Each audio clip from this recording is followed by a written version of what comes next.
Hey, hi everyone, and welcome to the month of October. Also, one of my favorite months because it's right in the middle of fall, but it's also Cybersecurity Awareness Month. And I am excited because I have my counterpart with me today, Pete Nicoletti. Howdy. Both of us, yay, both of us are field CISOs. I cover the West and Central for Checkpoint, as well as the Americas in general. And Pete, Thank you, Cindy. I cover east of the Mississippi, a little bit of Canada, some LATAM, and I like to work with the telcos and MSSP. So together, we are interchangeable, and we're here to help our customers and prospects as field CISOs. And today, we've got a really great topic. Take it away, Cindy. all right, this is going to be fun. So, a lot of people may not still even be aware that cybersecurity awareness has an actual month on the calendar year dedicated, which is October. I personally feel like every day should be Cybersecurity Awareness Day. But really, at the end of all of this, why is it such a big deal? You and I both, as CISOs and security practitioners in our heart of hearts here, we understand the importance of it, and furthermore, how do we help our organizations and those around us understand why it's such a big deal? Well, What thoughts do you have? first off, it's great that we have a cybersecurity awareness month because the hackers, they do take this month off in vacation and allow us to have a little bit of training and allow us to have these meetings. So it's really nice. The ethical guys give us a little bit of break in October. Oh, that's awesome. Well, this actually originated in 2004, which it seems like that was just yesterday, right? If you blink, especially in this industry, time goes by at warp speed. But we did actually, the President of the United States and Congress really did declare this as October as the Cybersecurity Awareness Month. So it's our privilege to actually be with all of you today to help spread the awareness and some of the joy around cybersecurity and really help people protect themselves and protect their families and their organizations from online threats. So let's just dive in. Yeah, Cindy. So, it really is an important month and it's an important topic because, back in 2004 and 2005, when this came up with, we weren't spending billions of dollars in ransomware, and we weren't having an ever increasing number of successful attacks. So when this was formed, we just had simple viruses and we had simple, minor interruptions, and DDoS attacks were just a plan for the future. But now the damages and the people and the companies that are continuously being attacked and successfully attacked, I really think it's more meaningful than ever that we have a whole month set aside and that we take it seriously. This isn't just for the CISOs to talk about and to get the obligatory tick mark in their training. This is for executives and executives awareness, and not only participation, but endorsement. It used to be back in 2004, 2005, the security person was basically the only girl or guy that could fix the copier. And now the responsibilities of in integrating with the business and making sure that the business is secure it's a seat at the big boy table, and you have to take it seriously because we are losing the battle. So yeah, Cindy's going to introduce the theme number one of this month's efforts. Well said. And it, like you said, it was simpler times, right? In 2004, viruses, malware, just in its almost, I don't want to say infancy, but malware was much simpler back then. Antivirus protections and things like that, did their job for us. But the threat landscape has continued to evolve. Organizations have continued to evolve, and even just look at what's happened over the last couple of years. Supply chain attacks. And our dependence on technology, Yes. from banking to transportation to everything, even our life depends on it. To set an appointment, to do anything, it depends on the internet. And when the internet's not working or it's being attacked, it's not just a pain in the butt. It costs money, and It there's does. people that are spending money. So we're here because we're all about prevention. And with that, let's have that first Yeah. topic. I'm excited. So this is one of my favorite topics, actually, and their first theme for Cybersecurity Awareness Month is see yourself in cyber. And really, we talk about technology all day long. We're all in this space. We know that technology is enabling businesses to innovate. It enables us to deliver goods and services. Look at I can't imagine any person listening to this cyber talk that hasn't ordered something from Amazon at one point in their life. And really, it at the end of the day, that technology, that e-commerce, the way we conduct our own lives, let alone our businesses, has evolved based on technology. But see yourself in cyber really brings it down to the people. And the one thing that I always emphasize, and I've heard this said numerous times, and it irks me, is when I hear people say that people are our weakest link in cybersecurity, because I feel that people are our strongest our And in as much as we are able to drive a culture of secure-mindedness throughout our organizations and even within our own families, our own households, that's one step in that preventative measure. You mentioned the word prevention earlier, Pete. I think that is just one step in that preventative measure for us to be able to fortify our organizations, fortify our defenses by preventing it from happening to begin with. That knowledge, that education, and that awareness to be able to recognize, what does that phony phone call really sound like? What does that suspicious looking email really look like? And I want to ask you a little bit about, some of the culture in the organizations that you've worked in. Right. I know you and I both have had conversations about this. Yeah, I've actually evolved my thinking in this area. I used to be one of the security nerds that would mock people when they did stupid things. When we did our phishing tests, we used to put them up on the wall of shame, and that doesn't work as well as Cindy points out. Everybody has to be part of the team, and rewarding that with the carrot versus the stick. As security professionals, we have to help with the education of our users. Mm-hmm. We have to put those people on our team. We can't be everywhere all the time. So we have to expand our team, and everybody in the corporation that's trying to protect its assets and its operations and its proprietary information and its customer lists, all those things that regular employees handle every single day. The old TSA saying, if you see something, say something. That's where you see a lot of improvements, and that's why everybody really should be part of the security team and be rewarded when they spot something. So certainly as an employee, you got to avoid doing the dumb thing and click on the wrong link. But that awareness and that spider senses, because you're part of keeping your company viable and protecting your assets, those things have to go through your head, and your spider senses have to be tingling, and you have to be thinking that you're part of the security team. And if you see something, report it, and that's what your mm-hmm. security team is going to jump on and help you out with. And I absolutely echo that. At one of the organizations I used to work at, one of the things that I would say to our new hire employees, when we would whether it was virtual or whether it was in person, the first thing I said to all of them was, "Welcome to the security team."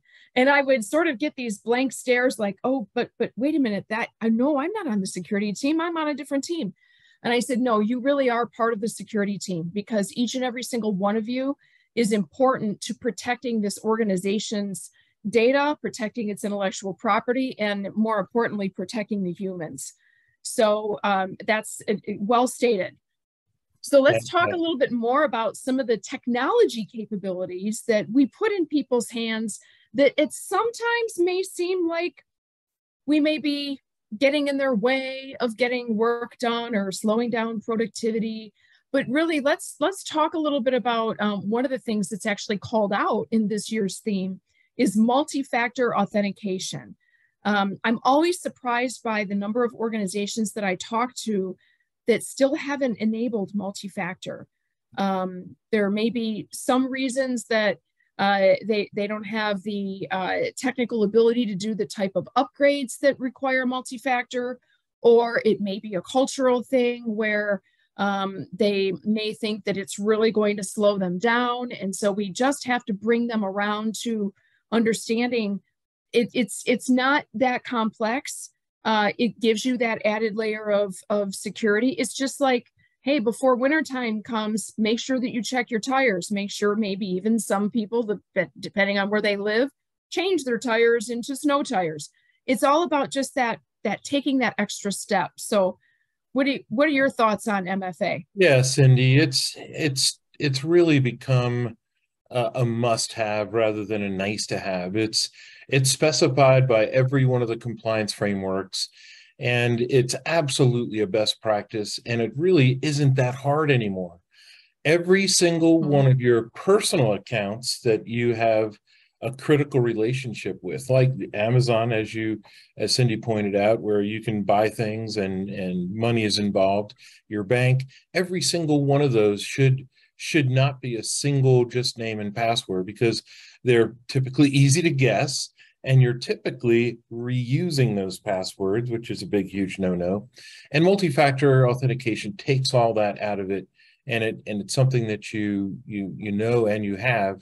And it's whether it's SMS messaging, whether it's a token card, or however it's deployed, and there's so many ways. So there's no excuse now to, even mainframes can have two-factor authentication. So whatever technology you're still using, it can be front-ended with multi-factor authentication. And unfortunately, this talk is a little bit too short to actually talk about multi-authentication fatigue, which just brought down we just saw the second hack of Uber, but they had multi-factor authentication, and they just didn't train their employees all the way through on how to deal with it. So it's not just deploying it, but it's training and using it. That Uber hack would have never happened if they had good trained employees and they felt like they were part of the security team.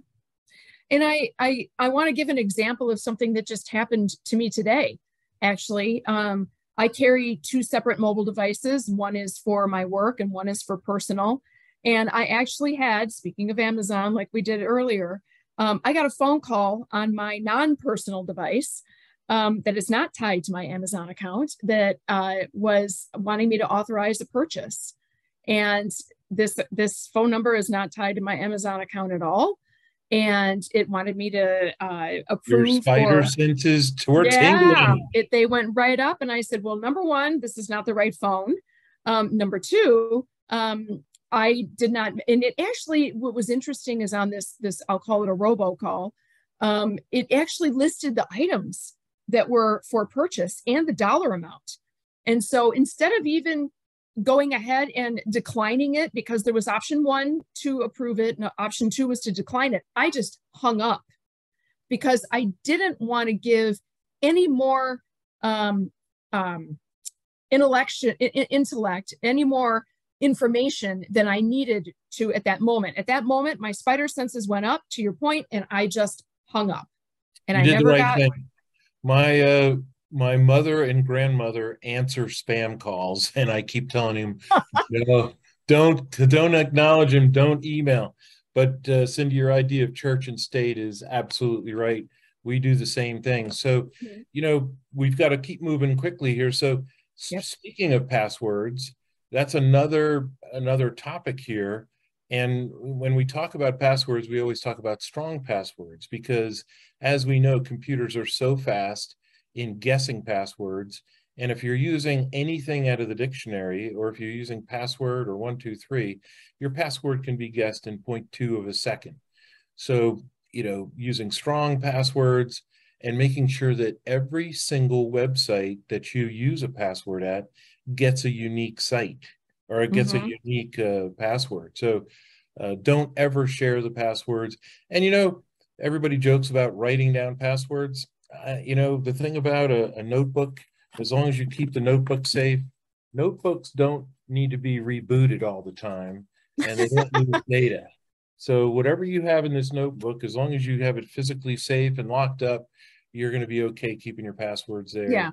And any other thoughts on passwords, Cindy? Yeah, and I agree with that. I actually, interestingly enough, when we were shopping for school supplies this year, I noticed that there was one of the books that you could get for school supplies, and in the back, it actually had a dedicated page for passwords. Sure. And I thought, this may not be for the school-going generation, because, as you mentioned, that may get lost easily.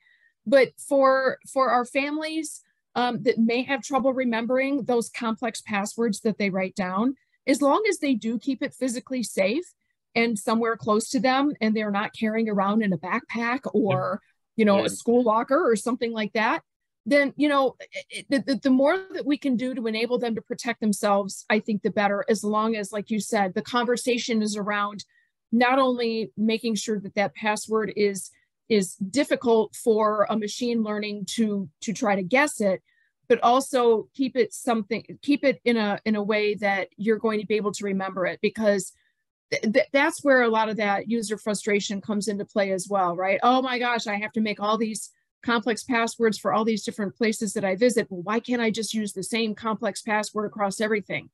Well, the reason that's a no-no is because if by any chance one of your accounts gets compromised, you may have more than one account that you utilize, they just gained access to every other account or every other system that you access if you use that same password. That's a good point, Cindy. And we know that the hackers sell those passwords that have been stolen, and the affiliates are actually, they have scripts to log into every single type of bank or financial institution within minutes of those breaches. And we also know that there's a security researcher out there that has aggregated all those lists into what is arguably the coolest self-service website out there, called Have I Been Pwned? And we're going to teach you a hacker word today: pwned. Pwned is owned. You don't want to be owned. You don't want to be pwned. But haveibeenpwned.com is a legit security researcher. You put in your email address, not your password, your email address, or your cell phone, because cell phones, there's a breach list there that he's taking care of. And it'll list the websites that have been breached, and that password it won't show the password, but it'll show that it's been breached. So if you're reusing any password from those sites that your name has been breached, and you might not even know about it. When companies are hacked, they're not too proud about it. You might not get a letter. You might not get the, "Oh, I'm really, really sorry. We take your security seriously," which is very common these days, several a week. But check out that website, Have I Been Pwned? And then we're going to introduce the fourth and final theme of our session today. And I think we will be able to display that haveibeenpwned.com on the Cyber Talk once it's ready to go here as well, just in case folks had a hard time catching how to spell that. But yes, we've got I think we're actually sort of two of them together here, and we've talked about this a lot in many other Cyber Talks, as well as just in the industry in general, and that is phishing.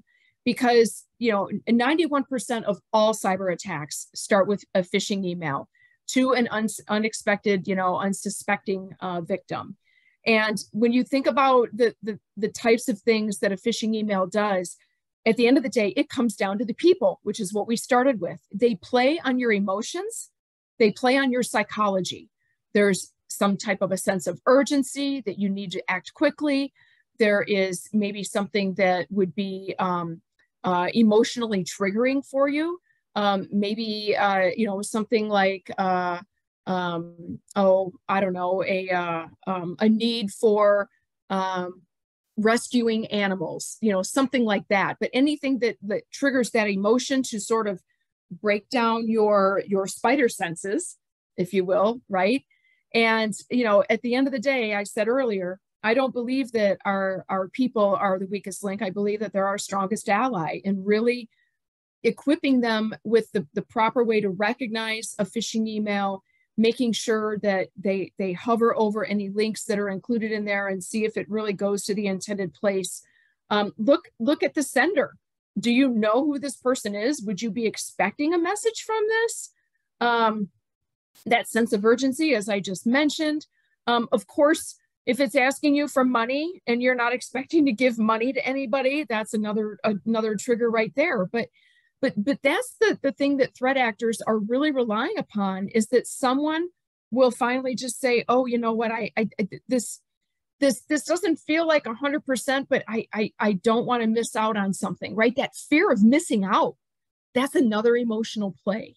You're right, Cindy. It used to be there was a lot of African princes that had a lot of money to give to us. Now it's Amazon packages and bank relationships and whatnot that they're using. But here's the thing. If you get a phishing email, the simplest thing is ignore it. If you think you have to do some kind of business with that company, go directly to its website. Don't click on the included link. Those included links are tricky.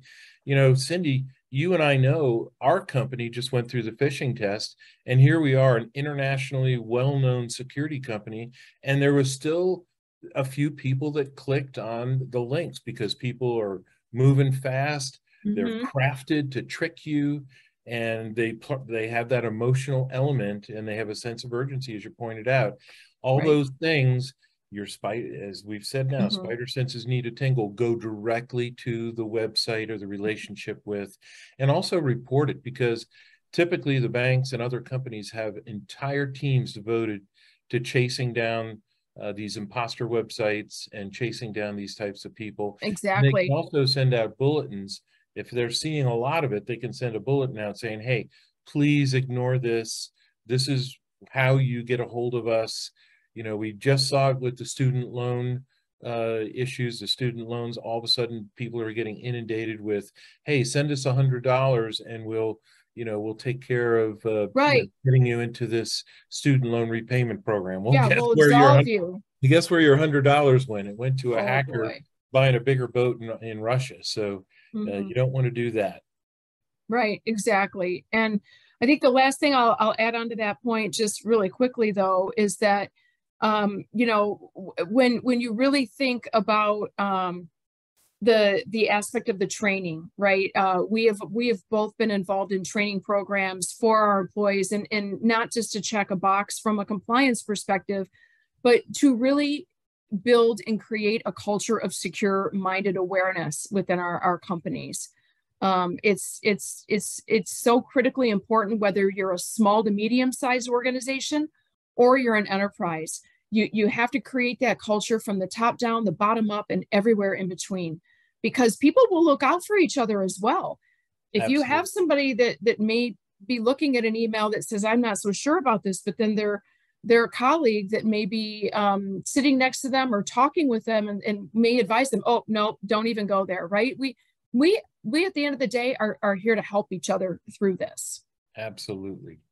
All right, the last thing we can do to help is, the last theme that we need to talk about is updating your software. So, yes. And, you know, we always hear people say, oh, my phone just said it needs to update my software. That means I've got to reboot my phone and I can't text for 10 minutes. And apparently that's too big of an inconvenience to a lot of millennials out there. But, you know, Cindy, we've seen a large number of iPhone 0 days popping out. Yes. We've seen the Android market inundated with applications that are stealing information. The kids are still using TikTok, and the information is being slurped and sent to China. You know, there's so many things that, you know, these applications are giving us security heebie-jeebies. And if you don't have a up-to-date Windows machine or up-to-date Apple machine, you're going to be vulnerable to these 0 days and these other attacks. So I'm sure you have some add to that, please. Oh, absolutely. And I know a lot of times in the industry, we say, this is basic, right? Updating your software, patching, whatever the case may be. And I don't like to use that word basic because it makes it sound easy. And we recognize that sometimes these things appear to be more difficult than what they really are at the surface. Updating your own personal iPhone or Android or whatever your mobile device is, you know, that 10-minute inconvenience without being able to communicate or text, that's easy, right? It really should be. Stop and think about it in the bigger picture. Yes. And when organizations are looking at having to update many different legacy systems, you know, even in healthcare, think about the fact that there are still Windows 95 machines saving lives. Well, then the best thing that we can do is to offer some compensating controls and some mitigation so that areas where the patching can't happen as rapidly as we would like to hope, or that upgrade of that system can't happen as rapidly as we can hope, that we're able to put those protections in place. Because at the end of the day, you said at the very beginning, it's all about prevention. Yep. And having those compensating controls, we know that those machines or those applications may be vulnerable. So as Cindy mentioned it perfectly, compensating control, you know, having additional inspection, you know, at your east-west levels, you know, having intrusion prevention turned on, having, you know, the superior capabilities of Checkpoint's email solutions out there protecting your inbox. You know, Checkpoint has a lot of messages or a lot of capabilities that meet all of these themes. And we hope that you do visit the checkpoint.com website and learn more about it. I know I feel good that I'm protected with Checkpoint. Well, hey, Cindy, let me ask you a question. When's the last time you got a spam or phish email? Gee, I don't know. Checkpoint took care of it. I know. It's, you know, it's the most fantastic thing, you know, showing up here at Checkpoint a year ago. Cindy and I started about a year ago. I think I can count on one hand the amount of, you know, kind of phishing emails, but nothing ever malicious. We've never even had to report anything malicious. It's just maybe some marketing messages that got snared up in the spam thing. But, you know, that's when you fix it and it's prevented, people like us CSOs, CISOs can sleep at night. If you don't have the right solutions and the right prevention and the right mindset and the right employees helping you, there's a reason that you're not getting a good night's sleep. And with that, I think we're at time. All right. Well, fantastic. This was great. Thank you, Cindy. And we enjoyed this and appreciate it. And come see us at CISO Talk. We have other content. Yes. And you definitely want to follow along. And as a security professional, make sure that you're doing the best you can to raise awareness during October, Security Awareness Month. Absolutely. Happy October, everyone. Don't rest for a minute. You know that those threat actors aren't really taking the month off. So stay strong and keep yourself safe.